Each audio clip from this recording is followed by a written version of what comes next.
بسم اللہ الرحمن الرحیم. السلام علیکم. کیپٹل ٹاک میں خوش آمدید.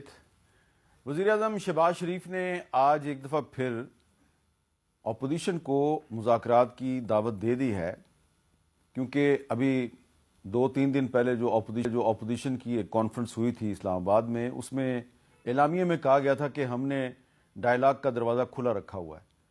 تو انہوں نے وزیر اعظم نے اس کی اعلامیے کی روشنی میں اپوزیشن کو مذاکرات کی دعوت دے دی. لیکن اب جو اپوزیشن ہے وہ یہ کہہ رہی ہے جی کہ جنہوں نے ڈاکہ مارا ہے ہم ان سے مذاکرات کیسے کریں.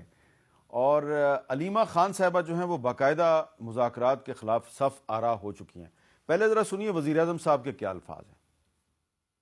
پی ٹی آئی اور ان کے جو ساتھی ہیں جو میں نے آج اخبار میں پڑھا ہے ڈائلاگ کی، تو میں نے تو اسمبلی میں ڈائلاگ کی ان کو دعوت دی، اس سے پہلے بھی دعوت دی، اس کے بعد بھی دعوت دی. اگر وہ اس کے اوپر تیار ہے تو گورنمنٹ آف پاکستان بالکل تیار ہے، کیونکہ پاکستان میں ترقی و خوشحالی کے لیے تمام پولیٹیکل پارٹیز میں ہارمنی ہونی چاہیے. لیکن اس کی آڑ میں غیر قانونی اور بلیک میلنگ وہ نہیں ہو سکتی. جو جائز معاملات ہیں اس کی روشنی میں ڈائلاگ آگے بڑھ سکتا ہے، جس کے لیے میں نے پہلے بھی دعوت دی اور اب بھی میں اس کو ریٹویٹ کر رہا ہوں. تو علیمہ خان صاحبہ جو تحریک انصاف کی رہنما نہیں ہے، لیکن ان کو عمران خان کا اسپوکس پرسن سمجھا جاتا ہے، وہ کیا کہہ رہی ہیں وہ بھی سنیں. جب عمران خان احتجاج کی کال دیتے ہیں یہ ڈرپوک فوراً چھلانگے مار کے شروع ہو جاتے ہیں مذاکرات مذاکرات مذاکرات. تو اس لیے یہ ڈرامہ اب سارے پاکستان کو پتہ ہے. مذاکرات کی باتیں پرائم منسٹر بھی شروع ہو گیا ہے. آپ نے کس چیز کے لیے مذاکرات کرنے؟ پہلے ہمیں بتائیں کہ عمران خان کو ملاقات بند کیوں کی ہوئی ہے. عمران خان نے سہیل افریدی کو کہہ دیا ہے کہ تیاری پکڑو سڑکوں پہ نکلو. اس کا مطلب ہے کہ تحریک انصاف جو ہے وہ مذاکرات کے لیے تیار نہیں ہے. سلمان اکرم راجہ صاحب بھی یہی بات کر رہے ہیں اور علیمہ خان صاحبہ بھی یہی بات کر رہی ہیں. تو علیمہ خان اور سلمان اکرم راجہ اور سہیل آفریدی ایک پیج پہ نظر آ رہے ہیں. تو پھر یہ مذاکرات یہ محمود خان اچکزئی صاحب اپنے اعلامیے میں مذاکرات کی بات کہاں سے لے کے آئے. اور اب ایک اور بڑی امپورٹنٹ ڈیولپمنٹ ہو گئی ہے. کل کراچی میں جو ایک تحریک اتحاد امت کے نام سے علماء کرام کا ایک اجتماع ہوا، وہاں پر جو ایک اعلامیہ جاری کیا گیا ہے، مفتی تقی عثمانی صاحب جو ہیں وہ اس میں سب سے نمایاں تھے اس اجتماع میں، اور تمام مکاتب فکر کے علماء جو ہیں وہ اس اجتماع میں موجود تھے. تو ان سارے معاملات پہ گفتگو کریں گے. ہمارے ساتھ موجود ہیں ڈاکٹر مصدق ملک صاحب، منسٹر ہیں، سینیٹر اون عباس بپی صاحب پاکستان تحریک انصاف کے سینئر رہنما ہیں، اور سینیٹر کامران مرتضیٰ صاحب جمعیت علماء اسلام سے ان کا تعلق ہے. لیکن ایک اور بھی معاملہ ہے، تھوڑی سی بات اس پر بھی ہونی چاہیے، اور وہ ہے پی آئی اے کی پرائیویٹائزیشن. تو پی آئی اے کو 135 ارب ڈالر میں 135 ارب روپے میں، ڈالر میں نہیں روپے میں بیچ دیا گیا ہے اس کے 75% حصص. تو مصدق ملک صاحب ذرا تھوڑا سا یہ بتائیں گے کہ یہ پی آئی اے کا جو ایک لائیو ٹی وی پر 135 ارب روپے میں بیچا گیا ہے، بڑا ٹرانسپیرنٹ نظر آ رہا تھا. تو اس کے بعد بھی یہ عمل چلتا رہے گا اور بھی چیزیں پرائیویٹائز ہوں گی؟ جی، سب سے پہلے تو پوری پرائیویٹائزیشن کی لسٹ ہے جی، جس میں ڈسٹریبیوشن کمپنیاں، یہ ہمارے ادارے جہاں پہ بہت زیادہ نقصانات بجلی کی مد میں ہوتے ہیں، پیسے کلیکٹ نہیں ہوتے، بجلی چوری ہو جاتی ہے. اس کے علاوہ اور بھی جتنے حکومتی ادارے ہیں، اس سے پہلے وہ ویمنز بینک جو ہے وہ ہو چکا ہے اسی طریقہ کار کے ذریعے پرائیویٹائز. تو ابھی کوشش یہی ہے کہ جیسے آپ نے آج دیکھا کہ بڈ ساروں کے سامنے، کیمرے کی آنکھ نے دیکھا، لوگوں کے سامنے بڈز کھلی، اور بڈنگ کے بعد پھر آمنے سامنے بیٹھ کے جو بھی اصحاب تھے جو خریدنا چاہ رہے تھے پی آئی اے کو، انہوں نے پبلکلی یہ کہا کہ اچھا میں اتنے پیسے دیتا ہوں، میں 50 کروڑ بڑھاتا ہوں، میں 1 ارب بڑھاتا ہوں. تو پھر وہ بڑھتے بڑھتے ایک اچھی رقم، کیونکہ ہمارا یہ خیال تھا جتنی بھی ایویلیویشنز آئی تھیں اس میں یہ تھا کہ اس کی قیمت 100 ارب کے قریب ہونی چاہیے. 3-4 مختلف طریقہ کار کے ذریعے ویلیویشن کی گئی، اور یہ کہا گیا کہ تمام ویلیویشن میں قیمت جو تھی وہ 100 ارب کے آس پاس نکل رہی تھی. تو اللہ نے کرم کیا جب بیڈنگ کھلی تو آپ نے دیکھا کہ کچھ نے 101 کچھ نے اس سے زیادہ کی ہوئی تھی، پھر ان کی آپس میں بیڈنگ چلی اور لوگوں کی نظروں کے سامنے کیمرے پہ ریئل ٹائم میں لوگوں کے سامنے اللہ نے کرم کیا اور 35% اضافی قیمت کے اوپر پی آئی اے بچ گئی۔ اچھا اون صاحب، آپ اس پہ کیا تبصرہ کریں گے؟ اچھا نہیں ہوا؟ بڑی ٹرانسپیرنٹ طریقے سے پی آئی اے 135 ارب روپے میں بک گئی۔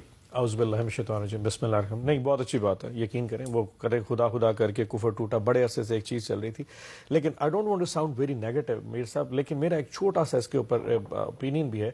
ہمیں تو بتایا جا رہا تھا کہ انٹرنیشنلی بہت سارے انویسٹرز آئیں گے، دنیا کی بڑی بڑی جناب ایئر لائنز آ رہی، قطر ایئر لائنز کا نام لیا جا رہا تھا، ایمریٹس ایئر لائنز کا نام لیا جا رہا تھا، اور فورن ڈائریکٹ انویسٹمنٹ کے حوالے سے پچھلے 3 سال سے ہمیں راگ الاپا گیا کہ جناب پی آئی اے خریدنے کے لیے لوگ ملینز آف ڈالرز لے کے، آپ کو پتا ہے کہ پی آئی اے کے پاس اس وقت صرف 34 جہاز ہیں، اس میں سے صرف 18 جو ہیں وہ آپریشنل ہیں، اور یقین کریں اس سے زیادہ کہ اس کے ایسٹس بھی موجود ہیں، اور بھی ایسٹس ہیں جو پیرس میں سوفیٹیل ہوٹل ہے، روز ویلٹ ہوٹل نیو یارک میں، اس کے علاوہ وہ نہیں بیچے، اچھا وہ نہیں بیچے، اچھا اور اس میں نہیں، یہ بڑی امپورٹنٹ بات ہے، لیکن وہ تمام ہوٹلز جو آپ جن ایسٹس کی اور کچھ پلاٹس بھی ہیں وہ بھی نہیں بیچے گئے، ان سب کو علیحدہ کر کے پیرنٹ کمپنی میں ڈال کے صرف ایئر لائن کو بیچے۔ بالکل ساتھ انجینئرنگ کا ان کا اپنا ایک نیٹ ورک بھی ہے جو کہ پاکستان میں صرف پی آئی اے کے پاس موجود ہے، جس سے باقی پرائیویٹ ایئر لائنس بھی اس سے جو ہے فائدہ اٹھاتی رہتی ہیں۔ میرا پوائنٹ صرف ہے کہ آج آپ نے بیچ لیا 135 ارب، شاید 400-450 ملین ڈالر بنتا ہے، لیکن میر صاحب کیا یہ سوال ریز نہیں کرتا کہ آج جب پی آئی اے بک رہا تھا، ایک پاکستان کی فلیگ شپ پہلے، تو دنیا کے بڑے بڑے انویسٹرز آتے، ہمیں بھی ڈالرز کی انویسٹمنٹ آتی،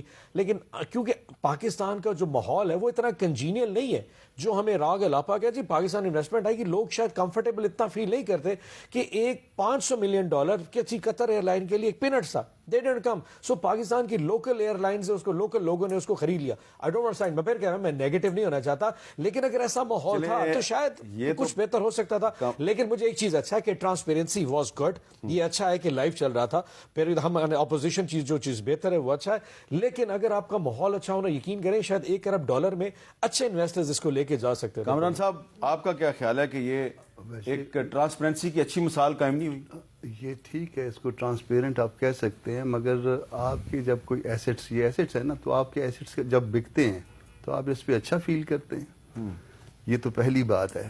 مطلب فرض کریں کہ میں گھر بیچنے چلا جاؤں، میں کوئی اور آفس بیچنے چلا جاؤں تو اس پہ اچھا فیل کرتے ہیں، لیکن 25% ابھی بھی حکومت کے پاس رکھا ہے، ٹھیک ہے۔ اور دوسری بات یہ ہے کہ اس کے جو ایک اسٹیک ہولڈر جو ہے اس کے امپلائیز ہیں، اور امپلائیز کے لیے جو ہے وہ 1 سال کا جو ہے وہ صرف وہ رکھا گیا ہے، وہ جو کوشن پیریڈ ہے، اس میں ان کو آ کے نکالا جائے گا، اس کے بعد بے روزگاری بڑھے گی، ایک اور مسئلہ پیدا ہوگا۔ تو آپ نے سوشل ایشوز بھی دیکھنے ہیں۔ آپ اس بیچنے پہ خوش ہو رہے ہیں ہمارے دوست، مگر اگر ہم چلانا چاہتے تو اس کو بہتر انداز میں چلا بھی سکتے تھے، تو وہ کوئی اتنا اچھا، چیزیں بکنا اتنی اچھی چیز نہیں ہوتی ہے، چیزیں خریدنا اچھی چیز ہوتی ہے۔ اچھا جی، اب اگر آپ کی اجازت ہو تو میں صرف آپ سے یہ کہوں گا کہ دیکھیں، ہر سال آپ نقصان کرتے ہیں، ہر سال پیسے بھرتے ہیں، تمام حکومتیں گزر چکی ہیں، ہماری بھی گزری، آپ کی بھی گزری، آپ بھی ماشاءاللہ انہی کوریڈورز میں رہے ہیں۔ دیکھیں، بات یہ ہے کہ کچھ کام سرکار کے کرنے کے ہیں اور کچھ کام سرکار کے نہیں کرنے کے ہیں۔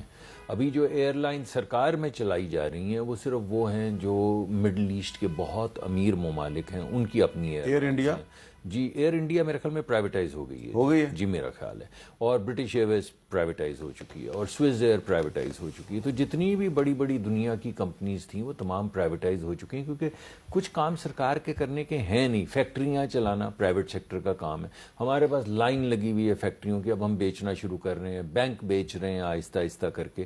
تو جو کام پرائیویٹ سیکٹر کے کرنے کا ہے، جو اپنے ماں باپ کا پیسہ سمجھ کے اس کو ڈیلیجنس دیں، ایئرپورٹ بھی تو بیچ رہے ہیں نا جی، وہ بھی لیز کر رہے ہیں، بیچ نہیں رہے ہیں، مگر یہ تمام چیزیں وہ کام جو سرکار کے نہیں ہونے چاہیے۔ اگر ہیتھرو جو ہے وہ چلا رہی ہیں باہر کی کمپنیاں، اگر دنیا کے بڑے بڑے ایئرپورٹ باہر کی کمپنیاں چلا رہی ہیں، تو پاکستان میں کیوں یہ خواہش ہے کہ ہم یہ بھی خود چلائیں اور وہ بھی خود چلائیں، اور وہاں پہ بابو بٹھا دیں، کوئی گریڈ 20 کا، کوئی گریڈ 21 کا؟ یعنی اگر بابوؤں کو یہ کاروبار کرنے آتے تو وہ بابو بنتے۔ ارے بھائی، جس نے ساری زندگی سرکاری نوکری کی ہے اس کو آپ کہہ رہے ہیں یہ ایئر لائن سیدھی کر دو، اگر اس کو کرنی آتی ہوتی تو وہ سرکار میں ملازم ہوتا۔ تو اسی طرح سیاستدان کا یہ کام نہیں ہے، کسی سرکاری افسر کا یہ کام نہیں ہے، پرائیویٹ سیکٹر کے کام ہے۔ آپ ان کے راستے سے ہٹیں، ان کو امپاور کریں، ان کو آگے بڑھنے دیں، اور امپلائیز کو پروٹیکشن دی گئی ہے, یہ صحیح کہہ رہے ہیں 1 سال کی پروٹیکشن دی گئی ہے, اس کے بعد وہ ریسٹرکچر کریں گے. ان کو یہ بھی مجبور کیا گیا ہے کہ جتنے بھی پیسے ہیں وہ کمپنی میں ڈالیں گے, یعنی وہ ڈیویڈنڈ نہیں نکال سکتے. ٹھیک ہے, تو وہ کمپنی میں ڈالیں گے اور جہاز خریدیں گے, تو جو امپلائیز ہیں ان کی یوٹیلائزیشن بڑھ جائے گی, جیسے جیسے بڑھتی جائے گی ان